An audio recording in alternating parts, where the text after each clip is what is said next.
ঢাকা থেকে কলকাতা আমরা 2 ঘন্টা বা 3 ঘন্টায় প্লেনে আসতে পারতাম, কিন্তু আমরা সেই জার্নি 22 ঘন্টায় করলাম। এর পিছনে একটা ব্যাকগ্রাউন্ড স্টোরি আছে, লেটস সি।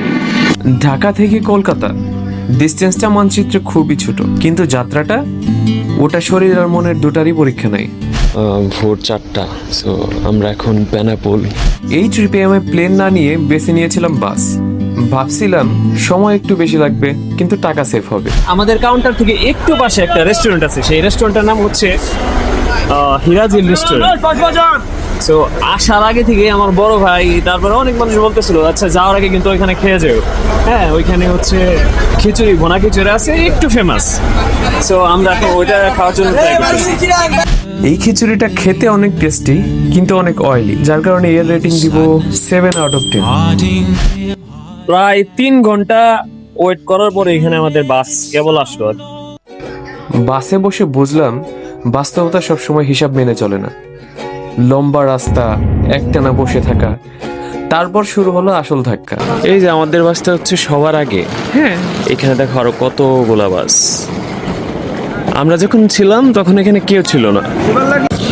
এই স্টিকারটা হচ্ছে অনেক ইম্পর্টেন্ট, একটু আগে হারিয়ে গেছিল।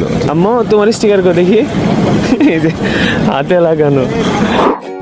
ইমিগ্রেশন, লাইনে দাঁড়ানো, প্রশ্ন, অপেক্ষা, সময় যেন থেমে থাকে আর শরীর ধীরে ধীরে ভেঙে পড়ে। অনেকে বলে বাসে গেলে অনেক টাকা বাঁচে, কিন্তু সত্যিটা হলো ভাড়া, বর্ডারের এপাশ ওপাশ খরচ, খাবার, সময় সব যোগ করলে বুঝি প্লেনে এলে হয়তো পকেট নয়, কিন্তু শরীরটা অন্তত বেঁচে যেত। পুরো 22 ঘন্টা পরে আমরা কলকাতায় এসে পৌঁছাই। এই জার্নির সব থেকে বড় দাম ছিল টাকা না, ছিল শারীরিক ধকল।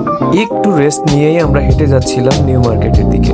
নিউ মার্কেট মানে শুধু কেনাকাটা না, এটা কলকাতার স্পন্দন, ব্রিটিশ আমলের দেয়াল আর হাজার হাজার মানুষের গল্প। ইন মাই এক্সপিরিয়েন্স এখানে হচ্ছে সব প্রিমিয়াম কোয়ালিটির জিনিসগুলো অনেক সস্তায় পাওয়া যায়। সো আমরা যে ওই যে টিভি নিউজে দেখি যে হিন্দু মুসলিম দাঙ্গা হচ্ছে, এইগুলো কি আসলে হয়? এগুলো হয় না এখানে, ওরা এইটা করে। এবার শুনলাম হিন্দু মুসলিম দাঙ্গার যে গল্প আমরা শুনি, স্থানীয় মানুষ বলছে এর অনেকটাই বানোয়াট, রাজনীতির তৈরি করা ভয়। এখানে সাধারণ মানুষ এখনো মানুষ হিসেবেই মানুষকে দেখে। দেখি আমার খুব ভালো লাগে, নাটকগুলো আমার এতটাই পছন্দের, অসাধারণ লাগে নাটক। আরশ খান স্পেশালি, আরশ খান তো এখন বর্তমানে লাগে আরশ খানকে।